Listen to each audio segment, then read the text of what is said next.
This is the one with one angry mother. Dormant scorpion genes. A mysterious man and an olive woman. And the doctor plays with an organ. It's called the Lazarus experiment. Here we go. We're still on our endless voyage, all through time and all through space. With Levine and angels now, Daleks, Cybers, Zamdude, wow! Tennant, Smith and Eccleston, Gallifrey, where it all began. Doctor Who is cool again, that was Russell's master plan. Who back when? Reviewing all new Who there is. Who back when? Subscribe and rate on iTunes, please. Rose and Donna, Amy Pond, Rory, Martha and beyond. Join us on this odyssey, what other choice could there be than Who back when? Who back when? Hello and welcome to episode N034 of Who Back When, a Doctor Who podcast. Or Doc Fast. Damn right. Every time you cave. We've got to be strong. I am Ponkin, and with me in the studio today are, starting on my left, Nicolele, how you doing, podcast land? and to my right, Smooth Drew back when. we're on new microphones and really enjoying it. Really enjoying it. So enjoying it. Today we are having a little chit-chat about the Lazarus experiment. It's another Tennant shtick, and it features Mark Gatiss, one of very few people who have both acted and written for Doctor Who. But not in the same episode. Exactly. Who wrote this? Something Greenthorn. Horn? That's Greenhorn. Greenhorn. Stephen Greenhorn, I want to say. Very possibly. Michael, John. Greenhorn? Mark. Greenhorn makes me think of Andrew. the chick Andrew. / dude Henry in James. Ace Ventura. Oh, whatever. We are name digressing. One Anyway, of- it was written by, insert name here, Bing Bong, Future Punkin here. That would be Stephen Greenhorn. Bing Bong, who also wrote The Doctor's Daughter and Ooh. The Magician's Apprentice. Well done. For two of those. Okay, Yeah. Shall we jump into a B-Scout? let's.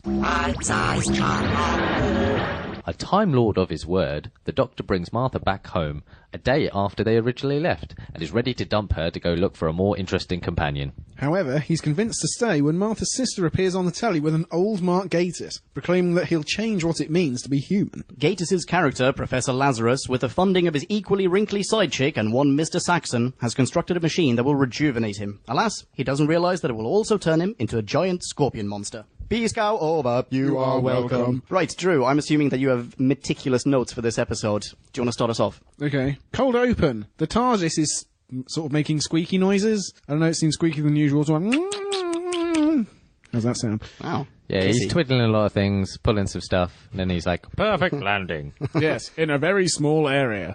Oh, yeah. Oh, my In a God, really yeah. tight space, Yeah, I we, think. we get a Punani joke right off the bat. Yeah, we do. Do you want to soundbite that instantly? Yeah, let's do it. Perfect landing. Which isn't easy in such a tight spot. You should be used to tight spots by now. Let's never stop soundbiting that. Yeah. Just let's put it into all other Who Back When episodes somehow. Also, that's now my new ringtone.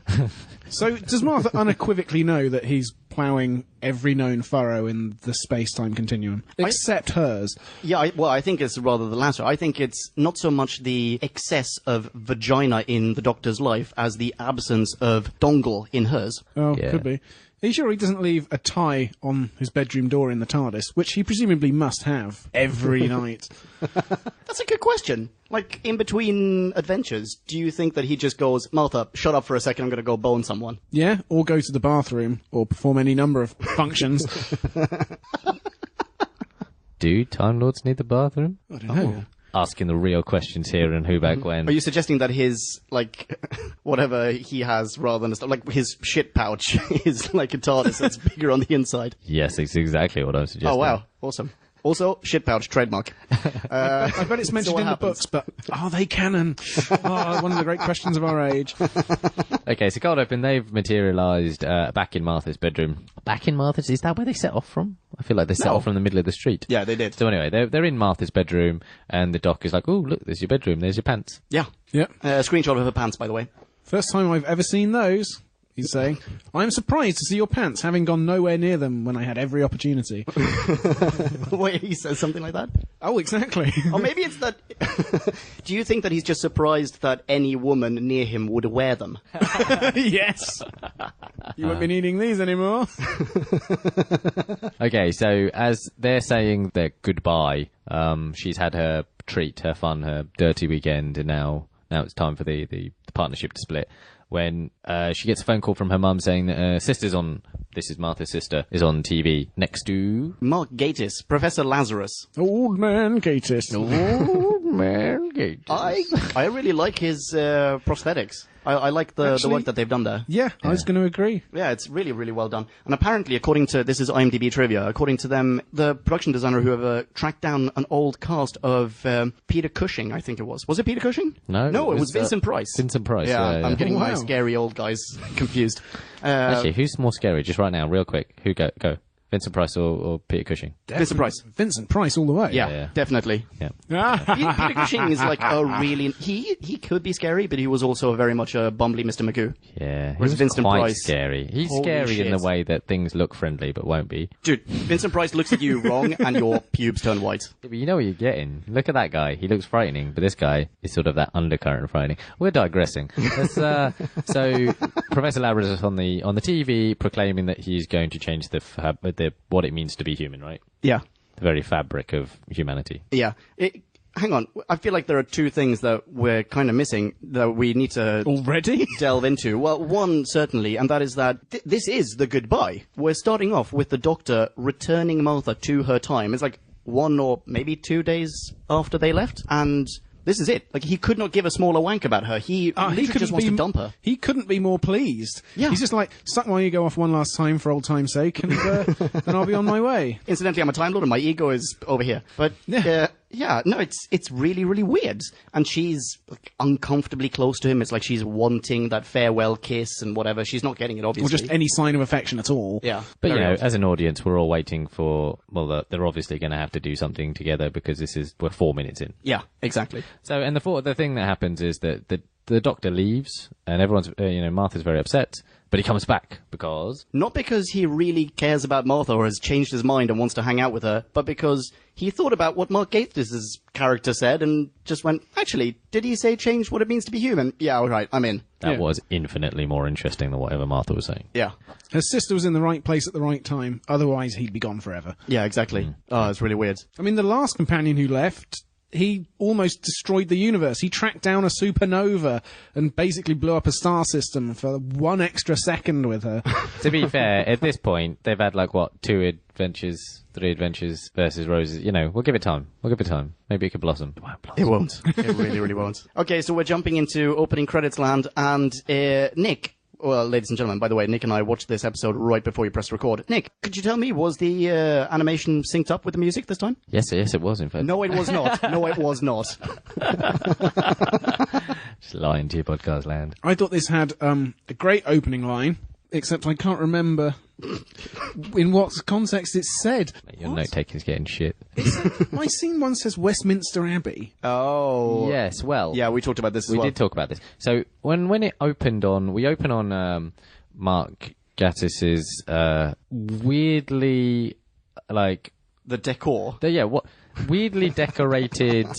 non-lab-like Canary Wharf pat. Why his is office. it? Yeah, but It's not Canary Wharf either. I know, but I'm saying it's very much like a bank building, Yeah. but that also houses his laboratory And a statue of David. and a weird statue of David And a miniature of Westminster Abbey. Westminster Abbey. Unless it's actually Southwark Cathedral now, I think. Well, yes, Oh, that's what that we makes thought perfect about. sense. Because actually, when I saw it first, before the spiel about the Abbey and the Blitz, I thought it was like a random model of Notre Dame and a sculpt of David and some other really incongruous artwork for this entirely glass office. It seems kind of like an interim office in a way. It's like, oh, well, to make do, I just need a few things. I need my circa 1850 desk, and I need my miniature of David and miniature of, what was it again? Suffolk Cathedral? Yeah.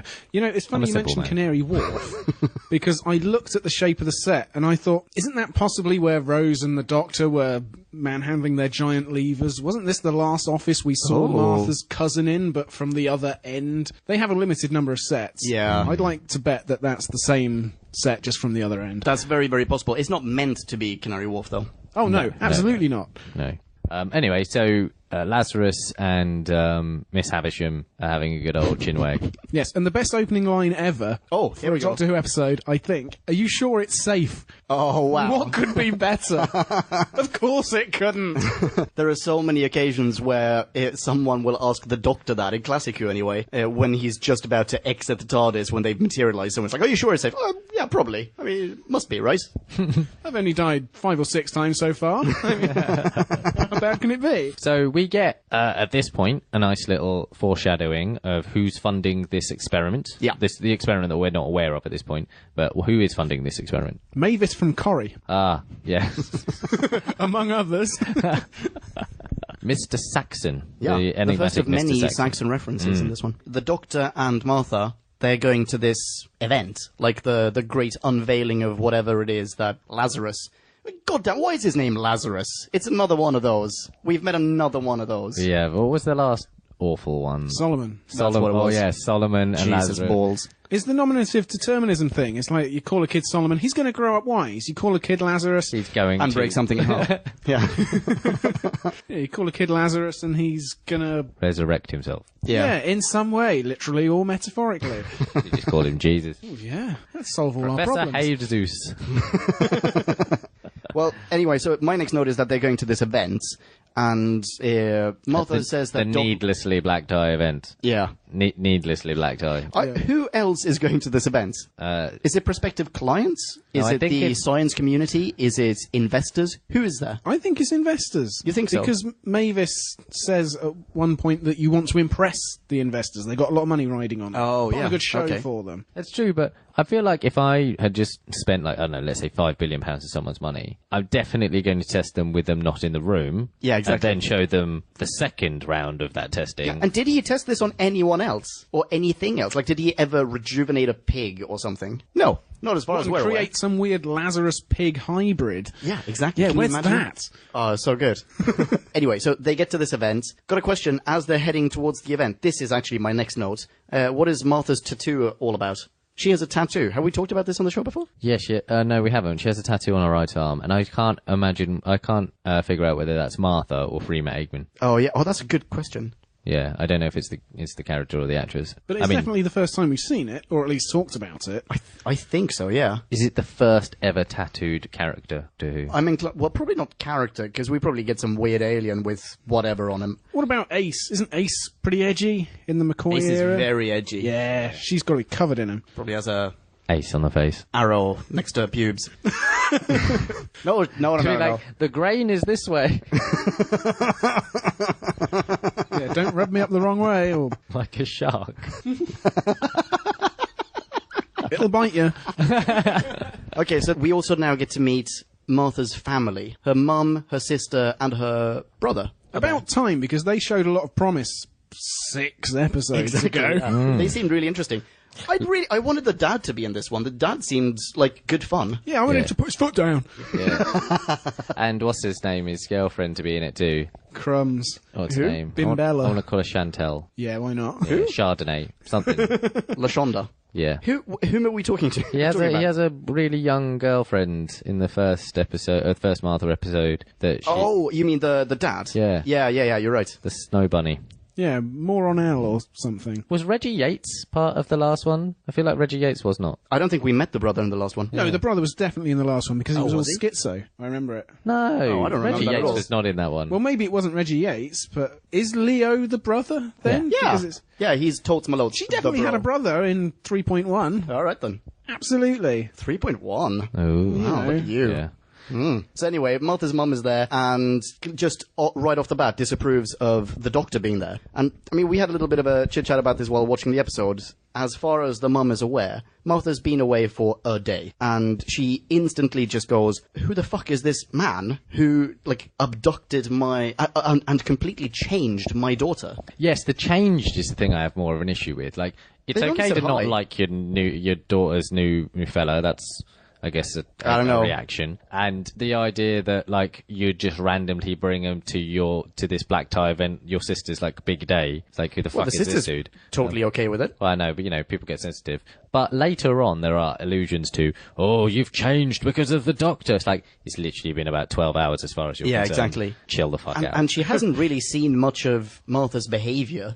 Yeah. Certainly not in the beginning. It's literally just like, hello, hello. Wait, who's this dude? Fuck no, I disapprove. It's Oh, okay. well, it's because they didn't write it enough, did they? They didn't give it enough time to bed in and be... To marinate. Well, I think the whole bed in is key here. I think that the mother reacts to someone, maybe like someone deflowering her daughter. It's like, where have you been? Oh, well, you've been shacked up with this dude, like, boarding for 2 days straight? Okay, I disapprove. Although, if memory serves, Jackie didn't like the doctor. But Maybe it's just a trope Jackie wanted to bone down with Eccleston. Yeah, we don't know that this mother doesn't. But So you're saying it's jealousy?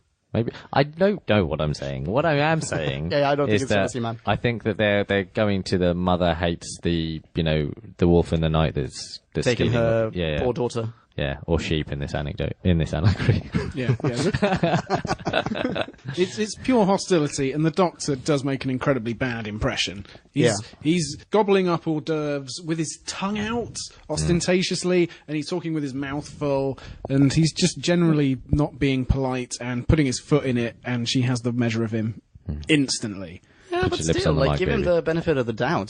Yeah. Well, yeah. Right. Yeah, he could be a random dude. He hears that his friend has a party, his friend from the hospital, and he comes along. It's not so implausible. And also be happy for your daughter. Like, no one has plowed her since forever, and now potentially this dude is, great.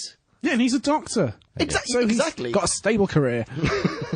Sorry, podcast line. I didn't realise this line of inquiry would be so deep. We obviously have our own issues to work out. Speaking of in so deep, Stable career, I'm a freelancer. Has anyone got any work? all right, so moving on. Mark Gatiss appears. Is it Gatiss or Gattis, by the way? I want to say Gattis. Gattis. I don't know that. I'm going to say Gatiss. I'm going to say Gatiss as well. I think it's Mark Gatiss. That's Anyway, good. so Mark Gatiss. Gatiss, Lazarus. Lazarus turns up, and Lazarus. Yes, Lasersaurus. That's what he is. Oh, he doesn't have a laser, but he could. I'm going to call him Lasersaurus. all right, Okay. go ahead. So he shows up. He doesn't do much of a pre-spiel. He just goes, "Hi, I'm going to do something awesome right now," and then he steps into this prop. Which, by the way, kudos to the prop making team. That is a badass closet. Yeah, it looks really, really awesome. Also, we read on IMDb it is a recycled prop from the Satan Pit. It's the lift that they use to descend into, not the pit, but down to where the pit is located. Yeah. Cool. Yeah, very cool. But yeah, so it is an awesome machine, and the effects are really, really cool. Really good. Does not look safe at all. No. No one, there's not even a rope around us, like, don't cross this line. No one's handing out safety goggles. No. It's literally just like, oh, I'm going to step into this thing. You don't know that it's going to twist and turn and that there's going to be lightning and shit. No. Quick little pin. When the family were talking, the sister and PR, super rude to her guests. Just like, Oh, yeah. Oh, you're a geeky. Oh, so he's another scientist geek, is he? It's like, aren't you the head of PR? What are you doing? Yeah, maybe he's a potential investor. She has a refreshingly candid attitude. I mean, I don't know. To hosting. These investors, they're thrilled that someone actually stands up to their awesome money. I don't know. Also, I would say that the investors are all 50 years too young to have any interest in this machine whatsoever. Especially Olive Lady. Olive Lady is like 33. I'm pretty hot, right? Yeah, very hot. Olive Lady. No offense to Olive Lady, I think she was older than that. But you would still go to her Olive Garden. That's a joke for our American listeners. Yes. There's another thing I want to bring up Yeah. about the family, actually, before we go on to the ridiculous experiment, which is Reggie Yates and his line about, if anyone asks me for a drink, I'm going to swing for them. I thought that was a good piece of racial awareness. Wasn't it, on though? the part of the writers. Absolutely. Yes, that was good. I missed that line. That's really, really Yeah, interesting. that's very good. Because he was obviously dressed up in a tux, and yeah. Yeah. But what was also funny is the idea of Reggie Yates hitting anyone. He's quite a camp presenter. I'm not familiar with He's Reggie a Yates. BBC presenter. He did a children's TV for a while, and then I think was a radio DJ, maybe. Yeah, And right. has done some other presenting work for the BBC. Okay. Yeah. All right. And another thing, Oh, okay. I actually like Mark Gatiss better as Old Man Lazarus. I like the work he does with the prosthetic face. It's not just that he's wearing a face, but he's constantly chewing and doing old man facial expressions and gestures and things. Yeah, the prosthetics guys really fucked up young man Lazarus, didn't they?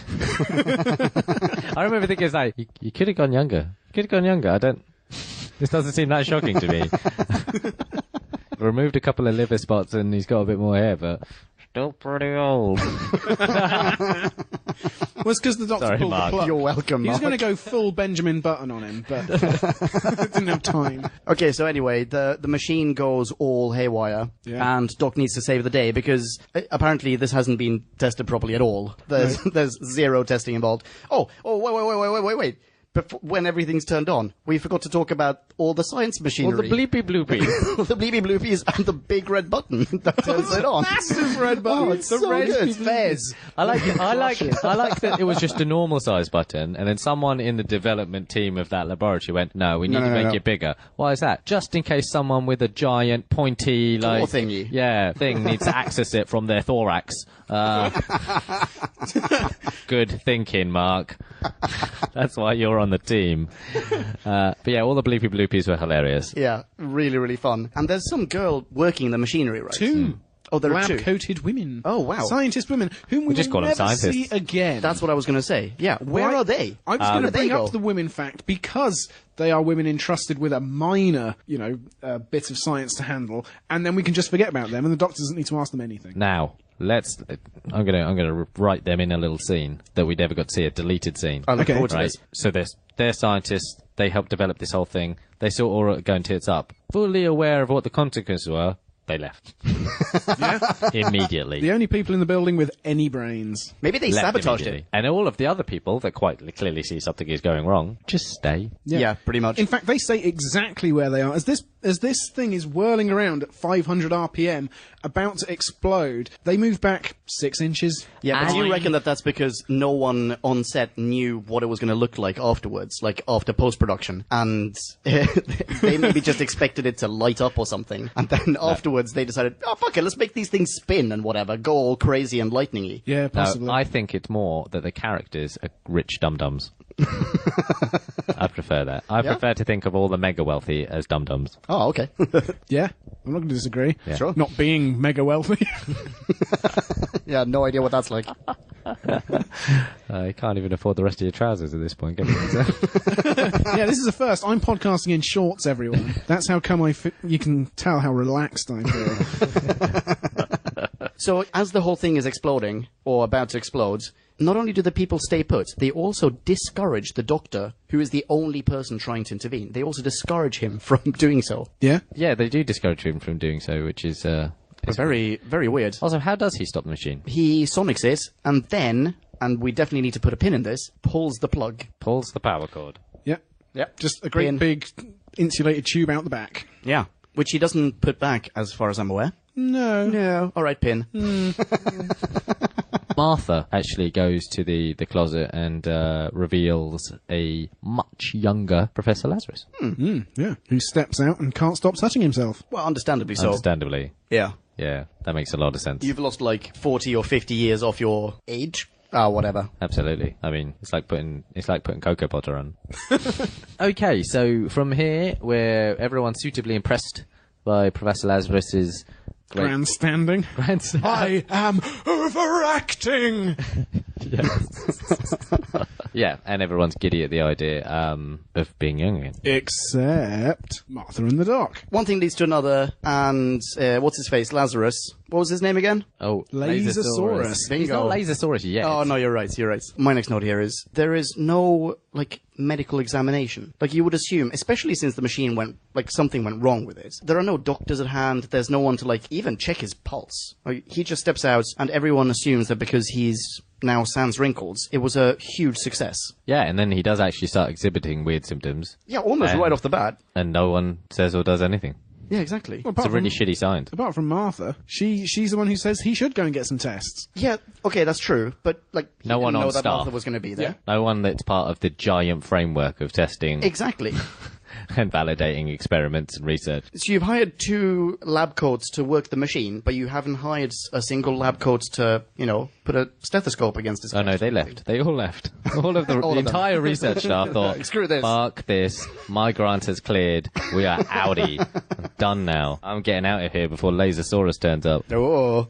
Because being a clever person, I can see that coming a mile away. He's now turned into a bit of a horn dog. He's a horn dog from the very He was beginning. a horn dog. Oh, shit, we didn't talk about this. Yeah, he was like massively perving on what's-her-face? And Trish. What's-his face was Tish, super... sorry. Tish was super repulsed by Wrinkly Gattis, but actually slightly less Wrinkly Gattis with the idea of Untold Fortune. Yeah. Is a fucking winner, apparently. Massive turn on. 20 minutes later. Yeah, huge turn on. Just exactly what attributes did she display to the interviewers for the HR role, PR role? I don't know, but she has them all.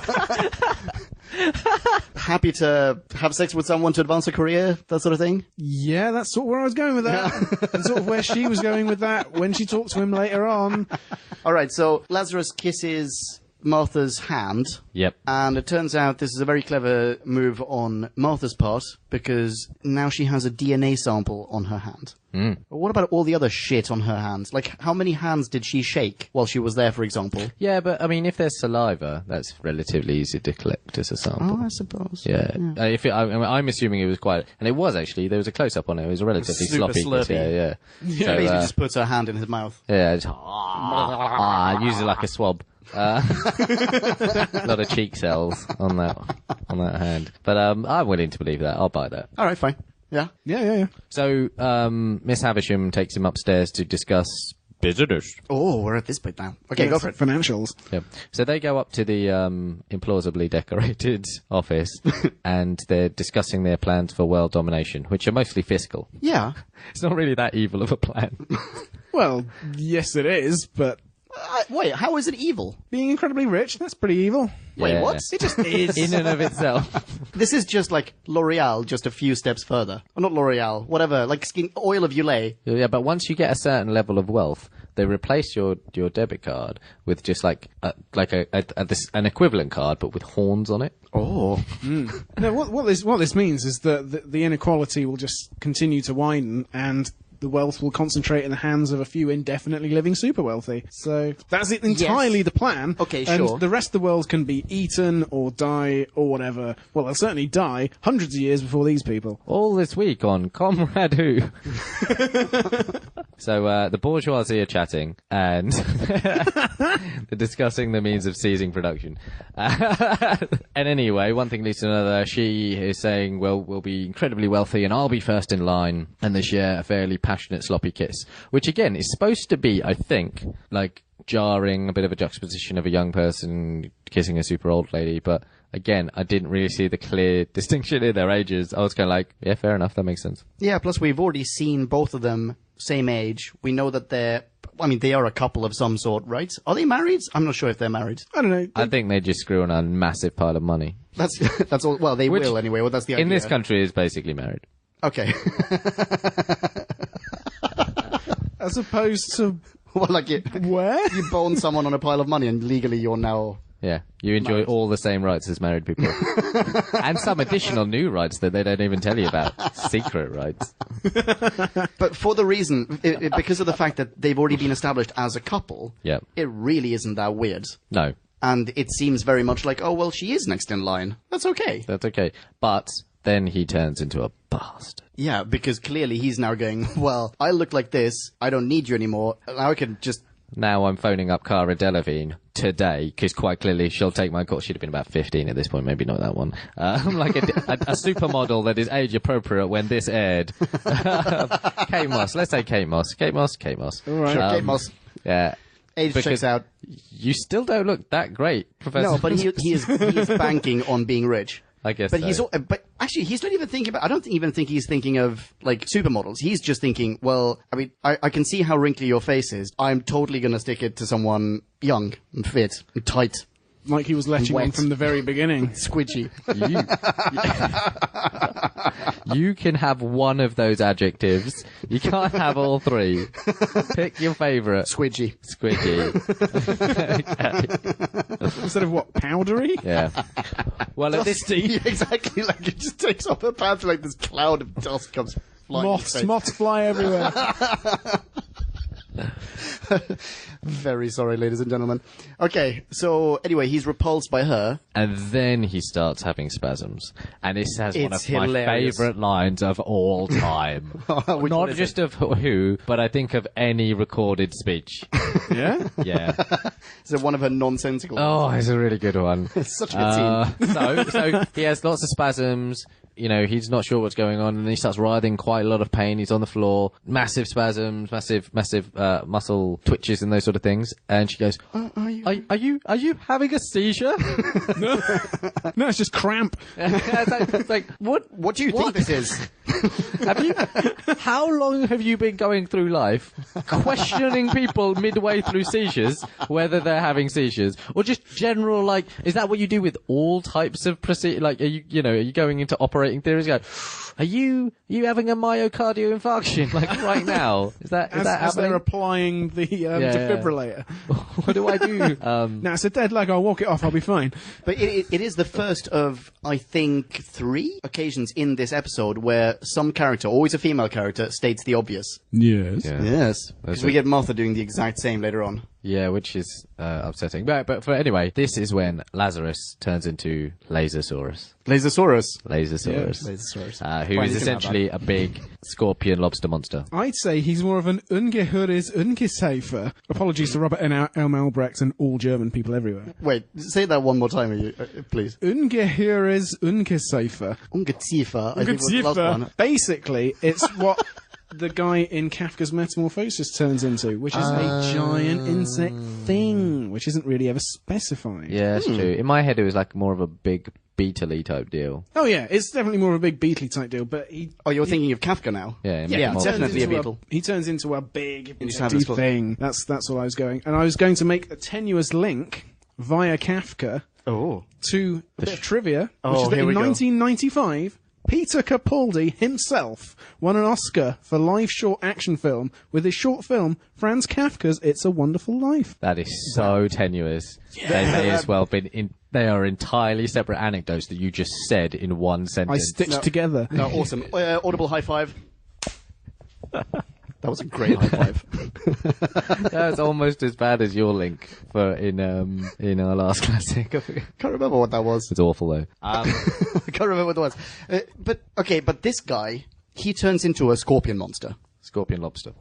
Scorpion lobster. Scorpion lobster monster. Lasersaurus. Lasersaurus. Yes, but like this Lasersaurus is, I mean, it's the body of a scorpion with something else on the tail. Like something else that has an extra mouth or whatever on the tail. Yeah, that gets Mavis. As in, instead of a stinger. Yeah. And it seems to suck the life force from humans. Is that what it does? Well, they all end up like. But is it something mummified and shit. hippie like life force, or is it like moisture? I don't know. It's all the living cells and energy is what I got Yeah. from it. Oh, That's okay. what he needs. I'm going to say, yeah. How does it do this? We never actually get to see it in action. We see the aftermath. Which, by the way, if those are the next stages in evolution, sign me up. That sounds awesome.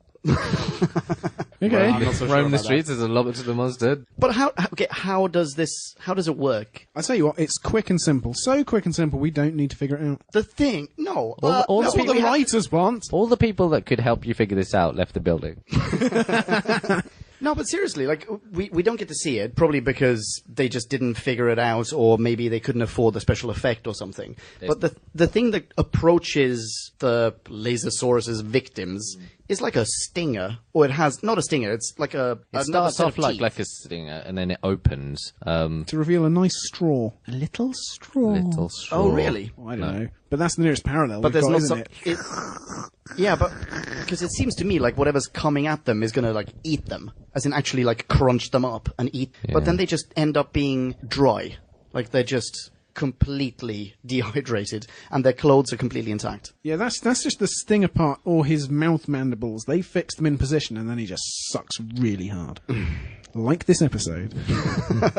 It's all a metaphor. It's all layers, people. Okay, so Doc and Martha, they're looking at DNA. They're looking at the double helix of Lazarus. Yeah. And they're like, doctors, did you see that? See what?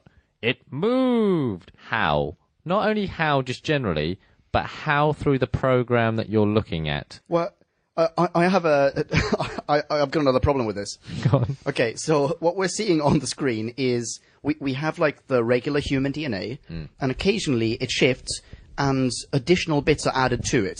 Yep. And the additional bits, one assumes they're the Lasersaurus bits, right? Yeah, they're the new amino acids and proteins and shit. Yeah. So the bit of DNA that is on her hand, Yeah. that's turning into a Lasersaurus. No, not necessarily. Yeah, it is, because we see the doesn't- DNA actually deforming. Yeah, but DNA doesn't. Even if it's deforming, doesn't mean it's replicating. Those So are are you different. saying that it's turning into Lasersaurus saliva as opposed to human saliva? Yeah. No, that it was already Lasersaurus saliva, but it can't replicate. It doesn't grow.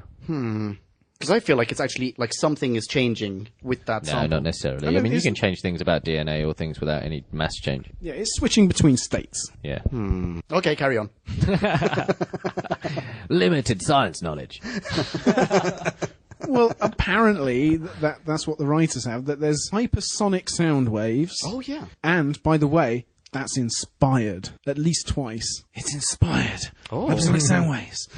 And then you've got... At least it's not dead clever or some bullshit. It's the same thing. I know. It's just synonyms, man. At least So they found a different synonym. Yeah. And not only is there hyper sonic sound bollocks, there's also metagenics and things. Just pepper it with Greek prefixes and it'll sound sort of like science gobbledycrap. It'll be fine. We'll get away with it. Yeah. But they now know that the Mark Gatiss Shit is about to go shit's down. about to go down with Miss Havisham, and they race upstairs, but they're too late. Yeah. And in the meantime, the lobster monster has managed to cram its form back into the skin sack that is young Lazarus. Yeah.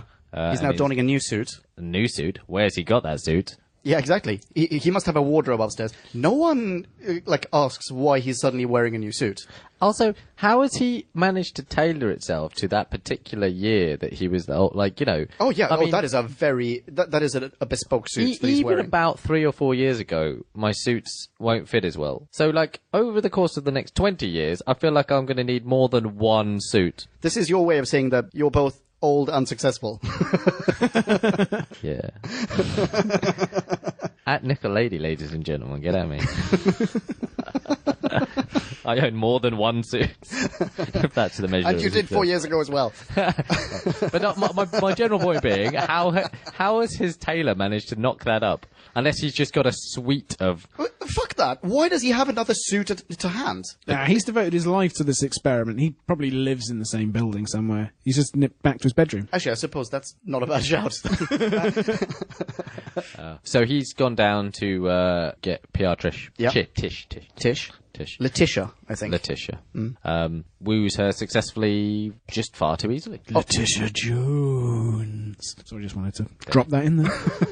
Soundbite. Yeah, he basically just goes, "Hey, Letitia, remember when I was a total creepoid and made myself guilty of various degrees of sexual harassment in the workplace?" Well, I'm still that guy, but check it out. Just like crow's feet. Yeah. You know what else isn't covered in liver spots anymore? Why am I picturing his dick? I mean, there are some liver spots, but they're just not covered. Yeah, guess All your right. prostate's not a problem anymore. Anyhow. Oh yeah, exactly. Yeah, check my prostate. Yeah. Okay, so yeah, they pop upstairs to they go to the roof. They go to the roof. Yeah, because I was about to say Tish has a stupid line, but no, it's Martha who has the stupid line about the rooftop in a bit. But yeah, so they go up to the roof. Yeah. Where he continues to just perv on her, and Doc and Martha now head upstairs and find the dead body. Yes. Yeah. And it's at that point that they work out, not exactly how, but that he's managed to extract the life force from... Exactly. Yeah. The doctor using his sonic powers. More sonic? How many sonic? What yeah. sonic count are we up to? This is only the second. Okay, fair enough. Then. So, But he we did uses have the supersonic what's it, from the closet of, the magic closet of Turney thingies. Yeah, that was the first one. That's the first Oh, one. that is the first one? Yeah. Yeah. Yeah, they're relatively restrained up to this point. Wait. Yeah. If that's the first one, Yeah. then this is the third Sonic, because the Doctor also uses his Sonic to avert explosion. Oh, I thought that's what you were talking about. That's the first Sonic. The actual technology powering the rejuvenation closet is Sonic in nature, is it not? Yes, but we only count Sonic Okay, screwdrivers. you're talking Sonic screwdriver. Okay, Yeah. fine. Oh, yeah, absolutely. We're not talking hypersonic resonance fields. That's way too inspired. Yeah. So anyway, the right. Doctor has located Lazarus by way of his Sonic, and he's pointing up to the ceiling. Oh, exactly. And Martha says, "But we're on the top floor, What's up there? Oh, the roof." the roof. They're in a low-flying hot air balloon. Yeah. So up they go. Totally cock-block Lazarus. Huge. Oh, whilst quoting Elliot. Oh, yeah. There's a bit of T.S. Eliot in there. And, I know Drew has stuff to say about this, but he won't. oh. Absolutely don't. I haven't read any T.S. Eliot ever in my life, so All right. please cut me out. What a wasteland. Fuck you. You go on with an Elliot joke. You guys got a bit confused with the upsy-downsies because Doc and Martha went down in the lift just as Tish and Lazarus came up. And so they've gone downstairs before this happens, and Mum's drink gets spilled because Tish runs away. And then a mysterious man arrives on the scene. Mysterious man. Do you know that man? Oh, mysterious man. Gonna give us exposition. I advise you choose your friends more carefully, or whatever it is. Yeah. Doesn't introduce himself. No. I mean... Doesn't establish any credence. Exactly. Like, if you want to pop over. Those are the exact words I was going to say. Like, there is no reason for the mother, whatever her name is, I can't remember her name, there's no reason for her to trust him. Yeah. He's just, whatever. Yeah, he could be a jilted lover, for all she knows. Yeah. And, that seems to be where her mind is going when the Doctor's in town. So, very much so. what about this guy? It's like, I'm unusually interested in your daughter for no reason. We're back on the roof. Tish has been saved from mortal danger while she was going to get a Catherine Zeta-Jones on. Mm-hmm. And he turns into a monster, back into the lobster monster. Yeah. And tries to kill them all. Bingo bongo. And they run off downstairs to save everyone. All the people that are downstairs. They went to save all the people that are downstairs. Hang on. All right, Before here we we go go. anywhere, Yes. Yeah. we have to discuss the face. Yo! The Okay. Lazarus monster's Yeah. face. Oh, I thought you were talking about David Tennant, because that's his face. Oh. Not a prosthetic, that is his face. We've seen a bit of him before. We've seen his spurs of ribs poking out of his back or something. And Yeah. now he stands up quite slowly, and he looks fairly decent most of the way up. I thought. I actually thought, since you see so much of the monster in the episode, that CGI on most of it isn't actually quite bad. But he's got this just template face on the front. Is it just, I think that, they've tried to make it Gatist-like. Have they not? Do you think so? I think this is basically 1/10 of the animatronic stroke, Oh, it's 100% CGI. Yeah, CGI that they, similar type of technology that they use on, whatever great Hollywood production, but they've just managed to cobble it together and using After Effects on their Mac. But most of that creature looks really good. Yeah, apart from the face. I mean, okay, the composite work is not ideal because when it's in an actual shot, you can tell which bit is CGI and which bit is not. But as a model, it looks awesome. But they definitely should have just left the face they'd have better off creating some sort of more freaky looking face rather than Mark. Try to make it Mark Gatiss Gatiss-like. Yeah. Having It's in said the that, uncanny valley, isn't it? Between you've tried to make this look like Mark Gatiss' face, and it's something different. having said that, let's put a screen grab on the site and let people decide. People decide, right? yeah. yeah. Well, tweet us. comment on I that. tell you what, I've done some research for this episode. I got a screenshot of this Lazarus face, put it into a face detection software No way. online. Which celebrity do I look like? Awesome. On one site, I got Dustin Hoffman. Oh, Wow. burn Different on Dustin site, Hoffman. I got Warwick Davis. What? Mark Oh. Gatiss, nowhere to be seen. Obviously. That's really cool. That's good. That's a really good idea. Yeah, we should tweet Mark Yeah, Gatiss. let's put more shit in that software. Put some ood in there and see who comes up. It's a good segment. That would be a good segment. Yeah.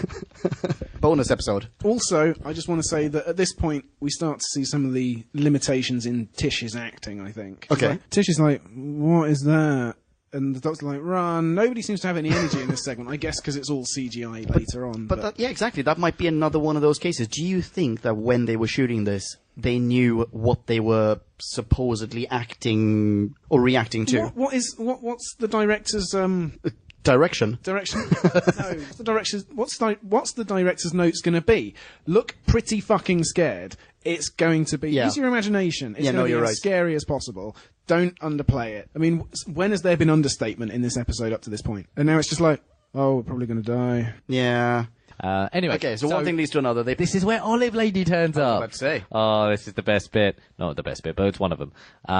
So the Doctor gives Martha some instructions and the sonic screwdriver to go do something to a door, right? Yeah, go and do the lamest, I'm going to slide across the hood of a car, but at the reception desk. Yep. And he announces to the room, everyone's in grave danger, and Olive Lady says... Soundbite. Don't be ridiculous. The biggest danger here is choking on an olive.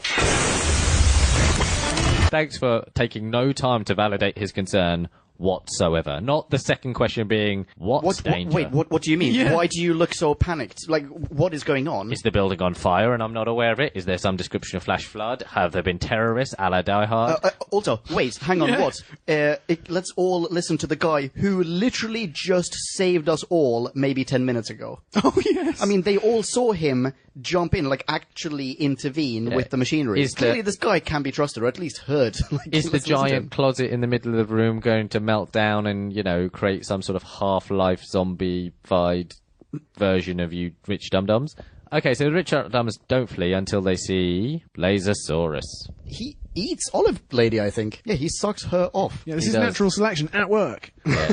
He's evolved, and she's clearly one of the least evolved. We so saw of him course he would go as Mark Gatiss, young Mark Gatiss, enjoying the olives. Now he's going for the human who tastes thereof. I think that it's even better than that. I think even as Lobstersaurus, he retains some of his own humanity and he thinks, that's the dummiest dum-dum. That's the dumbest dum-dum that has dum-dummed. I need to have that one. I think it's just a case of that incredibly frequently appearing trope of the one person who says there's nothing to worry about is the person who buys it. Yeah. Yeah. Plus, he's a terrible old lech, so he's going to go for a woman. Exactly. And her delicious fleshy body parts. Yeah. Olives. So basically everyone escapes, and the only people who are Martha goes back in because she's heroic, and now the only people in the building are Lazarus, Lasersaurus, Doc, and Martha. Yeah. This is the first time Lasersaurus talks as Lasersaurus. Yeah. Yeah, he's basically echoey Mark Gatiss. Yeah, pitch shifted Mark Gatiss. Yeah, exactly. But also, I think the Doctor's not wrong, obviously, because Mark Gatiss is one note, play it as evil as you possibly can throughout. And, you can turn into a monster, you can find yourself a different species, but you could be all Jeff Goldblum and like, oh, you should probably kill me because I'm going to do something awful. But Mark Gatiss, he has no qualms whatsoever about, right, I'm a murderous killing machine now, I'm going to get right on that.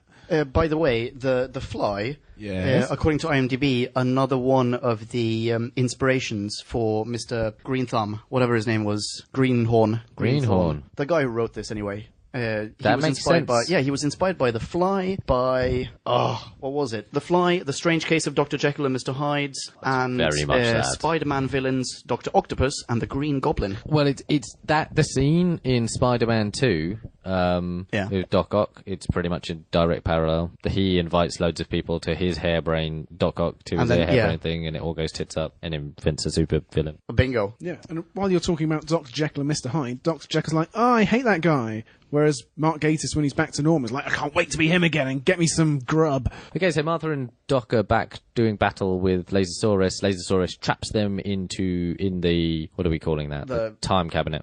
The time cabinet, yeah, exactly. And then sexy happenings happen. Oh, God. Isn't it pretty obvious that the Doctor just wants a BJ? It's his idea to jump into the pod. Yep. And when she goes, "Oh, right, so here we are. What's the plan?" He basically goes, "I don't know. I just figured we could be really close to each other." And having said I would that, go down here. He's the one that goes down. Oh, yeah. So. Is there a look on her face at that point? Is there like where's he I going? think so. I absolutely think so. I think that is very much a visual entendre. Singular? Double? I don't know. Double. Let's make it a double. Make it a double. Triple. That way they both get some. 2 fingers. Yeah. And so at this point, Lazarus cleverly figures out that he can push this monster-sized button. But wait, Nick, did we not put a pin in something early on in this episode? Let's remove that pin right now. Let's remove the pin right now. So Lazarus has the bright idea of starting up his fabulous age-defying machine. Yeah. Does he plug the machine back in? No, he does not. Ah. Just presses the big button. How does that work? Well, the big button is monster-friendly, as Yes. we've already Good ergonomics. ascertained, but the power cable is not. Fiddly. Opposable thumbs. Yeah, he would never be able to do that. But also, it doesn't even matter. He doesn't do it. No. This is just a straight-up plot hole. Huge. Yeah. Unless some very conscientious and idiotic research scientist It's those 2 lab coats. Let's put that They came back back. in. They were like, "Oh, wait, this isn't meant to be unplugged." plug that back in and now promptly leave. So the machine starts wearing round, and they're all very scared because they'll be slightly younger. And also possibly turn into Lasersauruses. I mean, how upset would you be as the Doctor being a little bit younger? Oh, well, what if he steps in and then he steps out as Eccleston? What if I don't think it would work that way. But He'd have to be Davison. He's the youngest, isn't he? To that point. Oh, but I was thinking like a prior incarnation. But yeah, I suppose you're right. I think he'd just continue to be Tennant. Just a younger Tennant. Yeah. All right, done. And Martha would be a baby. Ugh, weird that she would turn into a baby as he's going down on her. Oh, Cut 100% fuck out. that we're back. out. Awful. So anyway, the Doctor's got to come up with another plan. Yeah. So This is another Sonic? Yes, I think Martha could have come up with this plan. Why don't we do the thing you always do and get out the Sonic and point it at something? Point your Deus Ex Machina machine at something. Yeah, exactly. Sonic use number 5. Lazarus is now back to Lazarus and naked and in custody, and everyone's happy. Yes, exactly. Well, yeah, there's a Doctor Who reference, as in there's an intra Doctor Who reference here, because the Doctor reverses the polarity, it's virtually a tagline. In fact, I think the full term is reverse the polarity of the neutron flow. Yeah. What does he say? It's like, oh, it normally isn't that tricky to reverse the polarity. Yeah, because you do it all the fucking time, dude. Yeah, it's because Martha had it stuck on setting 54, which works for everything else. But yeah, so and it's by doing that, or in doing that, he believes that Mark Gatiss is now monstered. Yeah. I don't know, I reckon he's just dead, he thinks. Do you think so? Yeah, because Mark Gatiss, he stretched himself thin, the Doctor says, so he's going to be vulnerable to a massive energy blast. They're just going to tear him apart so and he's trying to completely kill him off. I reckon so. Oh, interesting. Because I was going to say, wait, hang on, because I thought this was another plot hole. I thought, the Doctor wants to reverse what's happened to him, but in doing so, wouldn't he end up looking like old Mark Gatiss again? Why is he still young Mark Gatiss? That was going to be my I agree criticism with Leon, I think. Especially because then he goes and he's with paramedics and that sort of thing. I don't think when he says, I'm going to reverse this, I think all he's doing is saying instead of the energy coming in from the edge, it's going to go out from the edge and blow him up, and it's not it made him young this time, now it's making him old again thing. I mean, I guess there's no body bag when the paramedics take him out. He's put in an ambulance and cared for by 2 people. Can anyone explain the shift in mass between Lasersaurus and Lazarus? This is what I meant by the extra bits being added to the DNA on that shitty GIF animation that we saw before. Yeah. Okay, let's say those for extra some bits reason. are the bits of... Okay, let's say... whatever. That's not necessarily how DNA works, but let's say that... That's exactly how it works. Let's say that's how mass gets added to things. It takes up mass, right? And there's shit tons of it. Oh my god. I don't think any mass gets added.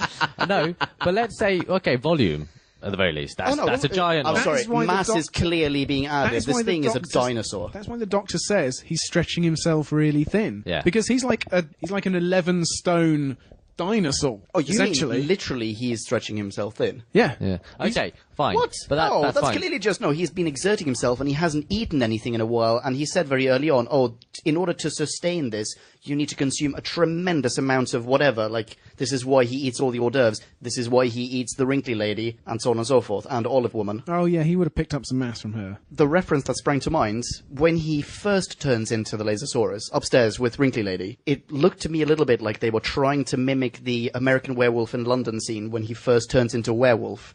Like it's very similar, like the way that he rides on the floor and so on and so forth. And that too is the skeleton increases in mass, the thing, like it pushes out of his body basically, just like in this case. Yeah. Like the scorpion dinosaur pushes out of the Mark Gatiss casing. Yeah. Okay, so Mark Gatiss is now naked and in an ambulance. And is it now that the same mysterious man as before approaches Martha's mum? Yes, but with more details. Yes, that we are not privy to. No, there's like, hitherto, I'm going to speak to you normally because there's no one around that will also be interested in this information. But now I'm going to put my hand over your ear, just in case someone's trying to use dramatic irony. There's an audience that I'm unaware of. I'm just going to shield everyone from this fourth wall. But the only thing, I mean, he just whispers something and then leaves, right? That's what he does. Yeah, pretty much. And later on, from what we can glean from what is the mum's name again? Oh, whatever. Future Punk, innit? Okay, Future Punk. Bing bong, Future Punk in here. That would be Francine Jones, a.k.a. Franny. Franny? Yeah, I'm going to go with Franny. Franny Jones. Bing bong. What we can glean from what she says about having heard about the Doctor, what she now knows about the Doctor is, A, this comes directly from Mr. Saxon himself, and B, he's super dangerous. Also, I've got to say... The mysterious man never, presented credentials. He's not Mr. Saxon. There's no reason to believe anything. Yeah, also, who the fuck is Mr. Saxon at this point? I know later on, and we'll discover that he becomes Prime Minister, but I think at this juncture he isn't. No, I think he's and it's just some description of Is he investor... just not just an up-and-coming politician? He also has quite a lot of massive private funding. Funds, yeah. Earlier, there was, wasn't there an orders come from Mr. Saxon? Directly from Mr. Saxon? He's in a position of some power. Yeah. Politically. Yeah, exactly. But maybe not Prime Minister yet. No, but it's But it's not like, if someone came up to us like, this comes from George Osborne, I'd be like, could give a fuck. I don't care. I was going to go Gove. Gove. Any of the cabinets. Also David Cameron, suck a dick. Or bang a pig, whichever. Yeah, whatever. But, okay, yeah, so he says nothing, and the mum just buys it. As in, she just... Hook, line, and sinker is what I'm saying. You know what he tells her? I want to get close to you. Right, so, yada, yada, yada. He suddenly just escapes. I don't think there's a scream or anything. They just go to the ambulance and... Oh, wait, I've missed something. You've missed an epic slap. Oh, you're right. An amazing slap. I mean, unless she actually just cracked Tennant across the face, I don't know how they did it. I think she actually slapped him. Yeah, I think that so was as well. a good enough slap for that to be real. And he liked it. I'm sure he did. Yeah. Why wouldn't he? Yeah. And then you get his line, every fucking mother, or whatever it is. That's exactly what he says. Every fucking mother. Yeah, always the mother. It's like, probably not of any of the dudes you abducted. Turns out there were none of those. Not since wee little Jamie have you abducted a dude. Not true. No, I know.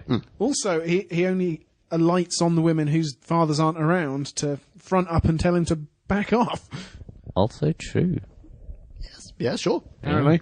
There's a theme. Even Donna Noble next. Yeah, that's weird, isn't it? Okay, moving on. Okay, so he gets slapped, and then they walk up to the ambulance. There's not been a scream. There's not been anything, as far as I'm aware. He's just gone, and the two paramedics have now been drained of their life force as well. Yeah, you got one with the face and one with the tail at exactly the same time, right in the neck parts, so they couldn't make a sound. So are you trying to say that while he was in the confined space of the ambulance, he turned into the enormous dinosaur scorpion, face-hugged both of them, and, no one made a sound, no one noticed anything, and then he scurried off as Mr. Dinosaur, or possibly he turned back into Naked Gatiss and ran off, and no one noticed a thing. That's exactly what I'm saying, because I wrote this episode. Oh, okay, no, that makes perfect sense. Okay, more though. So they can see Southwark Cathedral from the office. Yeah. Yes. And it looks relatively far away. I mean, it looks like a block away. A few blocks. Oh, hang on. When they're outside, it looks a block away. When they're up on the rooftop, it looks a good ways away. I think. Pretty sure. Yeah. honest, I could never actually... I watched that scene over and over again, trying to figure out where it was through the window. I could not see Exactly. And so when they get to... When the ambulance is parked directly outside the cathedral, which was an incredibly short walk away from the steps in which everyone was comforting themselves.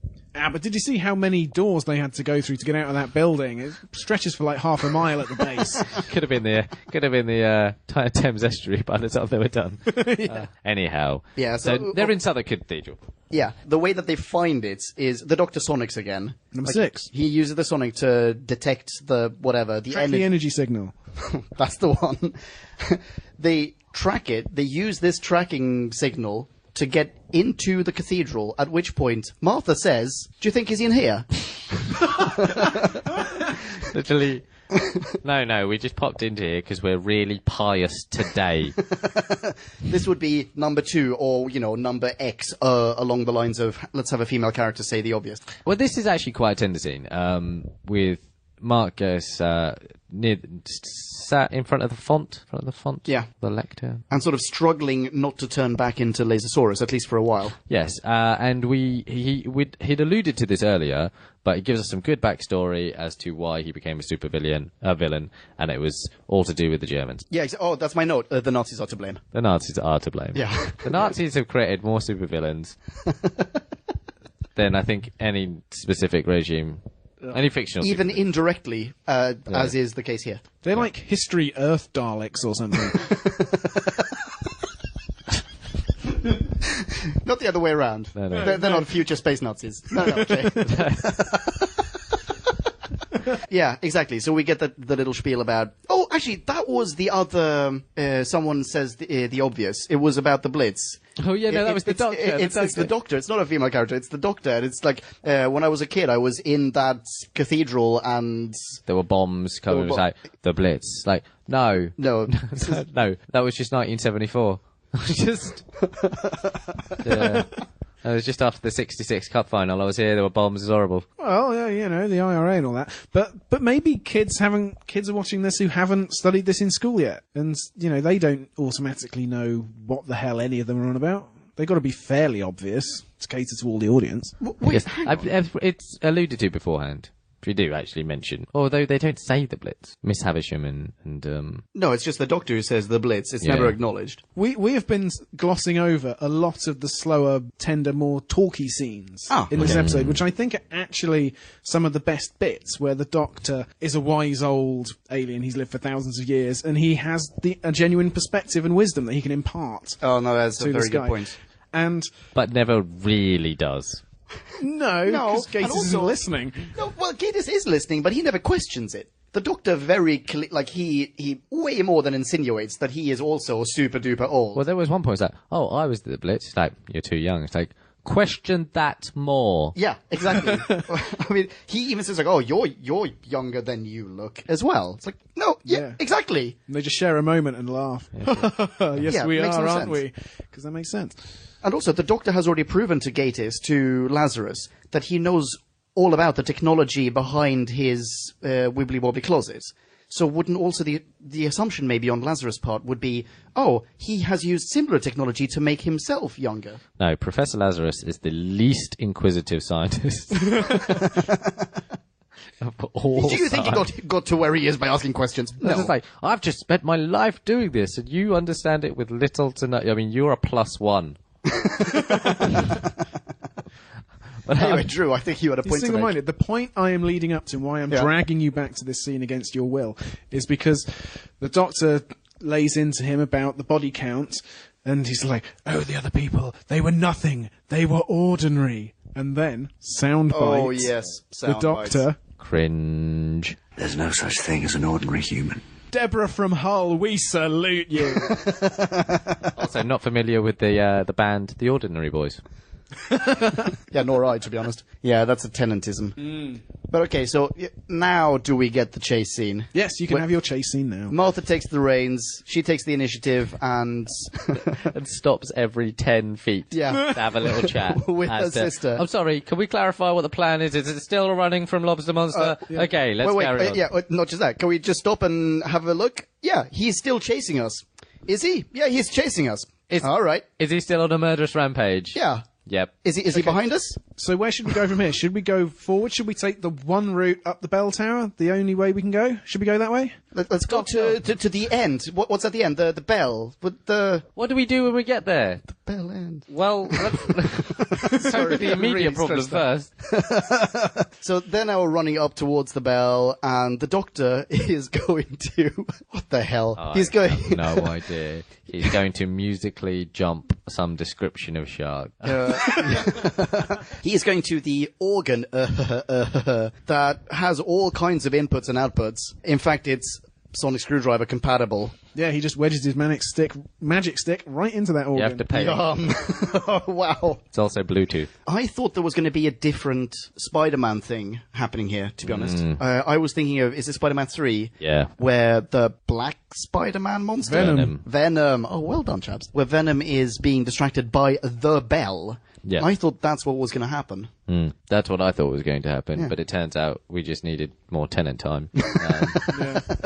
And we needed more super-inspired hypersonic mega sound waves, which is just amplification. It's just amplification. Is that is all it is, isn't it? Because it's not like, if anything, he drowns out the sound of the sonic screwdriver with the organ. Like, we don't hear it. I mean, we as listeners don't hear it. He turns it up to 11. Oh, god damn it. Oh, my days. Why? And he literally does as well, because this organ has an LCD display that now shows 111. Also, who are you talking to? Yeah, good question. Fuck you. So yeah, I mean, obviously they can't do Scorpion Lasersaurus turning into Gatis, but if it had started flashing between states, you might think, maybe there is some hypersound resonance thing going on. It just annoyed him enough to have let go. Yeah. That was it. That was the whole plan. All right, so fine. He falls down, but before he does so, he, slaps Martha, or at the very least, he gets her to now hang on by one hand from up there as well. Incredible amount of upper body strength. Oh, yeah. She's been hitting the gym hard. Yeah, and what else is Tish? What else is she going to do? He's not going to pull her up. 1 hour. Never pulled an entire human. She cries out for the Doctor. He looks up, kind of goes... No, he doesn't even say anything. No, he goes, Martha! It's like, thanks for that, dude. yeah. He doesn't run after. He doesn't see if he can help in any way. She then acknowledges, I'm okay, after her sister helps her, and he does not respond at all. He literally just goes downstairs to have a look at naked Gatis. Yeah. Oh, and here's the other thing where it seems like there's just like a shift, whatever, between states. Because Gatis is now naked young Gatis. Yeah. Yes, smooth pink Gatis. So pink. And the Doctor moves his hand over his eyes, wants to close his eyes, and when he moves his hand back, he's now old Gatis. Yeah, it's like leaving a cup of tea out for too long. It gets that film, that weird skin on it. But it's also instantaneous. Yeah. Yeah, it's because all the energy departed, so he couldn't maintain that state. Right. Yeah. Okay. Because he died and everything. Oh, okay.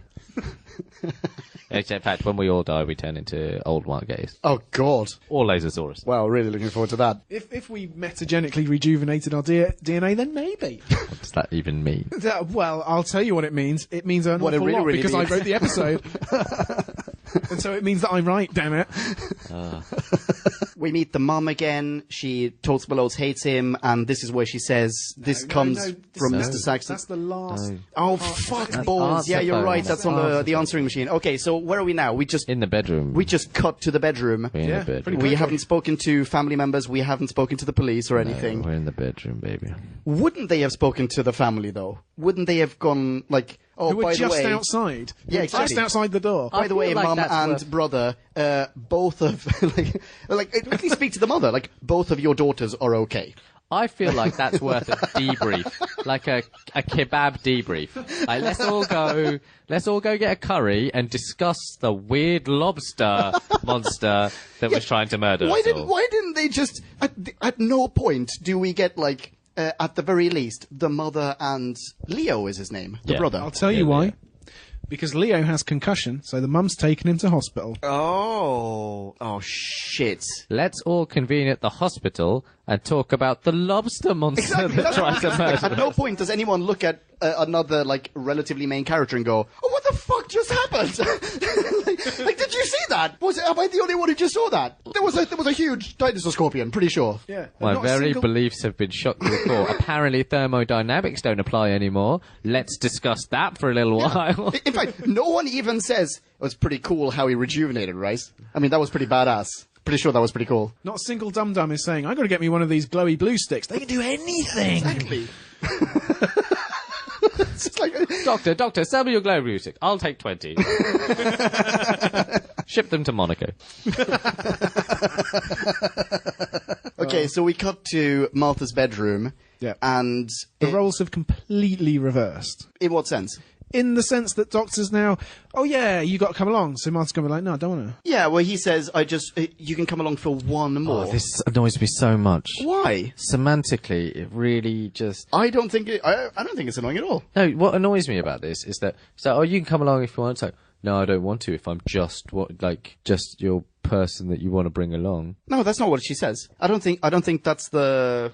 What does she say? I think her problem is that he says almost exactly what he said, I guess, 1 or 2 journeys ago, where he said, come around for just one more. And she doesn't want to come around for just one more. She wants to be the regular cast member. She doesn't want to be guest starring Martha Jones, not quite a doctor. She wants to be, I'm a companion. I feel like they label it too much. Just go. Just go. And also, you would be a stone cold idiot to decline. Yeah, go for one more. At the, wait, 100%. what's the option? Stay in your bedroom. Yeah. Maybe listen to your answering machine. No, fuck you. You're definitely stepping into the time machine. I've been to Putney. It ain't as good. But I suppose you have explained the scene so that it makes more sense. It's and pride, it's basically. better to me. It's pride, and also, well, I guess she's just really equivocal about the Doctor. Yeah, I love following him around, but the fact he doesn't notice me really pisses me off about half the time. So what? She gets to see space aliens. Yeah, worth it. Right? You'd be denied by someone you're romantically interested in, for a good long while, if as a side effect you get to travel through space and time. I feel like you misunderestimate my ego. It needs to be acknowledged. Yeah, she loves the Doctor that much. She can't be in the same TARDIS as him unless he's boning her. Well, that's clearly not going to happen. Anyway. Also, we get the biggest lie of the whole series. Oh, what's that? Up to this point. You matter. No. You were never just a passenger. Oh, bullshit. Utter bullshit. I got a meeting in the morning, so if you could just... But you were a swell gal, though. I had a great night. Let's do this again sometime. I'm just in a really weird space, so maybe when I figured my stuff out, maybe we can get back together, go for a drink. But you were great. Is that it? They go and then the answering machine. Yes. That reveals that he's no good for you, this Doctor. This information comes from Mr. Saxon himself. It's like I said, can you ever imagine getting that answer machine? I know this because a mysterious man whispered it into my ear and then walked away. Maybe he's the Minister for Information, because only something that... Who is the current Minister for Information? Is there such a thing as a Minister for Information? I don't think so. But exactly, I have some information from Mr. Saxon. This is the only way it could possibly mean anything. If it's like, the Culture Secretary called and he says you're in danger, it's like, what? The Minister for Sport. Yeah. The Minister for Rural Affairs says don't go to Devon or something. Yeah. Anyway, and now we get to see the next time on Doctor Who, yada yada yada. Which one's that again? Oh yeah, it's the one that looks exactly like Satan Pit. Yes. Or the Impossible Planet 42? Anyway. That's the one, 42. And we go towards the end credits, and there are two characters credited in there. One is Olive Woman, and the other is... Oh, mysterious man. Wanna know more about you. I wanna foreshadow you. End Featuring Mr. Saxon. End of Lazarus Effect. Oh. I'm gonna turn on the lights. Experiment. Yeah. Oh, that's what it was. Reviews. Okay, so jumping into reviews. This episode for me personally was just so much filler for no particular reason. You know, lots of, I think, just a foreshadowing of Mr. Saxon without any real substance to the entire story, really. They had a fairly what seemed like actually quite an interesting backstory for one of their villains, but his motivation didn't seem necessarily incredibly clear as to why you'd go for, I want to rejuvenate myself as a young person, and now I'm a murderess. Like, I feel like that there's a gap there in his morals that isn't fully explained as to wanting to be young and then wanting to murder. Martha continues to be poorly written. Sometimes has agency, sometimes, we're aware that she's obviously quite clever, a trainee doctor, and then it's all taken away from her in shitty lines, and silliness. And I don't know, the doc is just running around, ego, pointing his screwdriver at stuff and fixing stuff. Nothing's really complicated about the interaction. He doesn't have, as Drew points out at one point, he's literally talking to someone that has figured out how to do what he does, which is regenerate, give or take. And doesn't really try to connect. Not go, actually, do you know what? I physically can do this, and it's shit. He says it, but it doesn't actually say those words, and it's endlessly frustrating. We miss so much in the way of tenderness and exploration with these characters. And I don't know, I never watched this episode back, which is one of the few episodes of New Who that I've never seen twice, for very good reason. Going for a 0.8. Wow. Oh. Sorry, Mark. And Mr. Green Thumb. And Dr. Green Thumb. Yeah, exactly. Do you want to go next, or shall I? You go next. Okay. I'm going to summon some energy from somewhere. Why don't you just suck it out of a wrinkly lady? Let's go sit in that cabinet over there. Yeah, I'm hoping your review will resonate with me. Okay, I agree with everything you've just said, except for maybe the rating, because I think it's I've gone too harsh. Perhaps I've gone too harsh. Marginally better than that. I can't remember what I'd give other things, so I'm very much in the moment. Situation every single time, and then I look back at the ratings and go, actually, that makes no sense. Definitely want to reiterate one of your points, and that is that Martha's terribly written in this one, and I think it extends to characters other than Martha as well. The Doctor's not particularly well written. Martha's sister, what's her name? Tish, not very well. Even this episode is not particularly well written, and I think it's quite remarkable, really, considering that the man who wrote this, Dr. Greenthumb, he's not a bad writer. He wrote 2 other episodes of Doctor Who that are, at least one of them. Yeah, one of them is really, really good. Also, that one of the lead characters is a very good writer. Yeah, exactly. And doesn't ever stick his hand up and go, is this really shit what we're doing? Should we do something should we else? maybe not do this? Maybe we shouldn't be doing this, guys. Was he a producer of Doctor Who? Because he definitely he didn't produce this episode anyway, but I think at some point he did produce episodes. Anyway, yeah, you're right. Mark Gatiss is one of the heavyweights at the BBC, and still he's part of this. But maybe at the time, maybe as they were making this episode, everyone just thought, guys, we are just nailing it left, right, and centre. Oh, man. This is the shit. Yeah, so you know what I think's happened? Yeah? Is that they needed to produce, say, 12 episodes, 13 episodes. They just accidentally... Made this one? They accidentally forgot to make... They made 12, like... Well, it's a wrap, guys. Like, no, we need 13. Oh, fuck. Right. Okay, who's here? Mark's here. Dr. Greenthumb. Dr. Greenthumb. You're 5 minutes, go, Doc. Yeah. Here's a bunch of napkins and a biro. Let's go. Where's free? Southwark Cathedral. Let's go. It's possible, isn't it? Because there are episodes that someone famous was going to write, like... I don't know, maybe not Stephen Fry, but someone like Neil Stephen Gaiman Fry was or meant something to... Yeah, both of them. Well, Yeah. Neil Gaiman has written episodes. Yes, but Stephen Fry was meant to write something, actually something that we looked at quite recently. Yeah, and maybe that was going to drop in this series, and they genuinely did say, we need an extra episode, this actually isn't happening, guys. Or they just picked one of the episodes off the slush pile that they had previously discarded and just produced it anyway. Yeah. But, okay, anyway. You draw the short straw, Dr. Greenthumb, you're going to put your name on it. Okay, well, so, yeah, it's not a particularly well-written episode. Ugh. Okay, here's one thing that we didn't really discuss, but that pisses me off immensely and intensely. And that is, at one point, the Doctor explains why Lazarus has turned into the Lasersaurus. And that is because he has latent Lasersaurus genes. So does this mean that his great-great-granddad was a scorpion? Or like a lobster? No, it just means we share 60% of our DNA with crustaceans, which we probably do. What? Seriously. We share a surprising proportion of DNA with a worm. To be honest, I think it's more like 98% of most living things. Yeah. But that still doesn't really detract from Leon's point. No. I mean, Oh, what? Because the other 40% is the specifically Scorpion stuff. yeah, which is exactly what happens in this episode. People say that it's like it's very much. It's like there are only a certain amount of amino acids. Yeah. I find that explanation insufficient. Yeah, Drew. I retract my intrusion. No, I don't mean your explanation. I mean the explanation given by the Doctor in this episode. I am not content. And that really pisses me off. It pisses me off that this dude just turns into a giant fucking lobster monster, and it also seems like no one cares. Maybe the olive woman who gets killed cares, but everyone else is just kind of, man, that evening was a bit of a bummer, wasn't it? And that's it. Yeah, the police certainly don't care. Exactly. Oh my god, that was one of the notes that I ignored. Like, call the police. Rich dum-dums have their servants do that for them. No, they have the special police. They call 9999.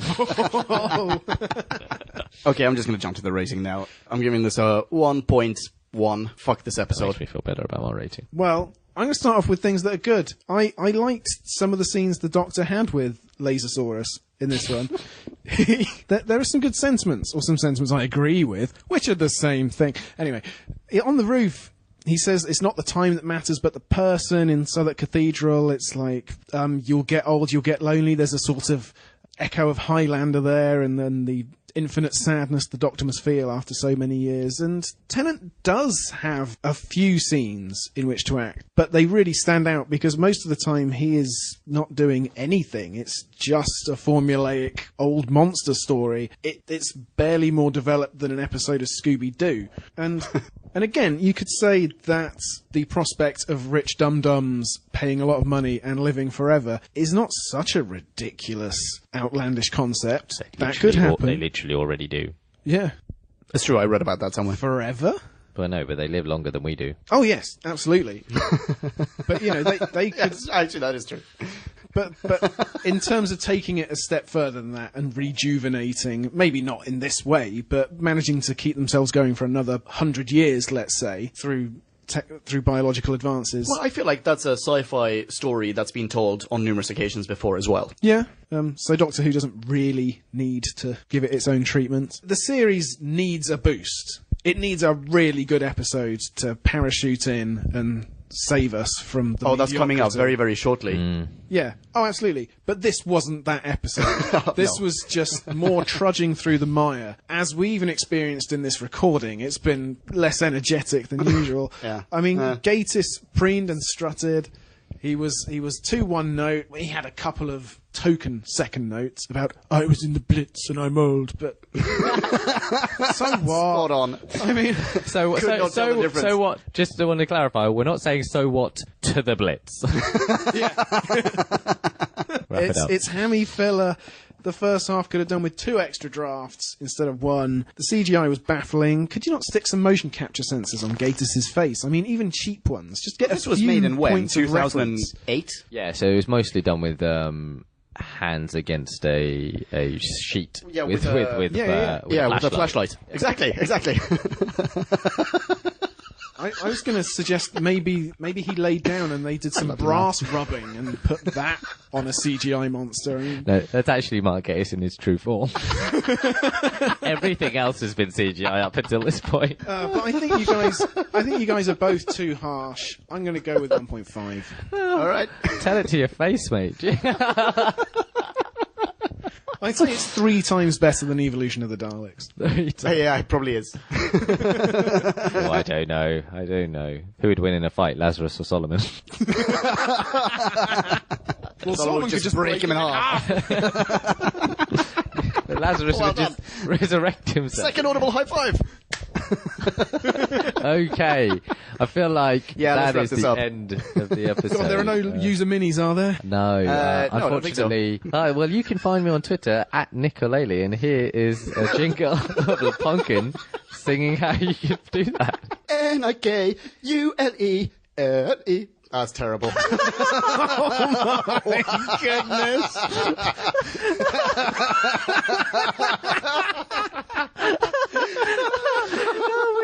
It's like on a Eurovision entry. Oh, we're keeping that in. And Drew, where can they find you? Drew back when? Which is like Who Back When, but with Drew. No, it's not. It's nothing like that. And I am Pumpkin. Here's a soundbite of JD. Sing, you spell that. P-O-N-K-E-N, Pumpkin. P-O-N-K-E-N. Touche. Thanks, JD. Thanks, buddy. Thank you so much for listening, ladies and gentlemen. Catch us in our next review. It's going to be a classic, and it will be... Enemy of the World. Yes, it will. After that, we will be reviewing a New Who episode, namely... 42. That's correct. The answer to everything. And at some point in the hopefully not too distant future, we will be reviewing an Audio Who, namely... The Scapegoat. The Escapegoat. Okay, listen. Yeah. Just to feel like, like small kids, like when they get really tired, they just get hyperactive. That's exactly where we are right now. Thanks for listening. Catch us in the next one. Be rad next to each other. Ciao. Bye. Kablamo! Did you enjoy the show? Then please do what the cosmos compels you to and spread the gospel of Who Back When. Tell your friends. Don't have any friends? No problemo. Tell some strangers. Like us on Facebook. That's facebook.com/Who Back When. All in one word. Are you on Google Plus? Then find us on Google Plus. That's plus Who Back When. And when you do, tell us why you're on Google Plus. Who Back When just got its very own Twitter account. No lie. So give us a follow. You guessed it. That's @Who Back When. All in one word. Check us out on SoundCloud, vote us up on Reddit, listen to us on Stitcher, and head on over to our website, whobackwhen.com, where you can leave a comment, submit a review of your own, and peruse our visual index of aliens, monsters, and more, which increases in kablamos with every episode. And lastly, give us a rating and review on iTunes. Not only would it make us super chuffed, and it really, really would, but as thanks, we will transmigrate your iTunes nom de plume into the credit list of trailers for fake Doctor Who audiobooks produced by Who Back When. Have a poke around our bonus episodes to make more sense of that. That's it. Rock on and be rad and excellent to each other. Catch your earballs in our next classic Who review, New Who review, or, still funny, Audio Who review. Ciao. Who Back When?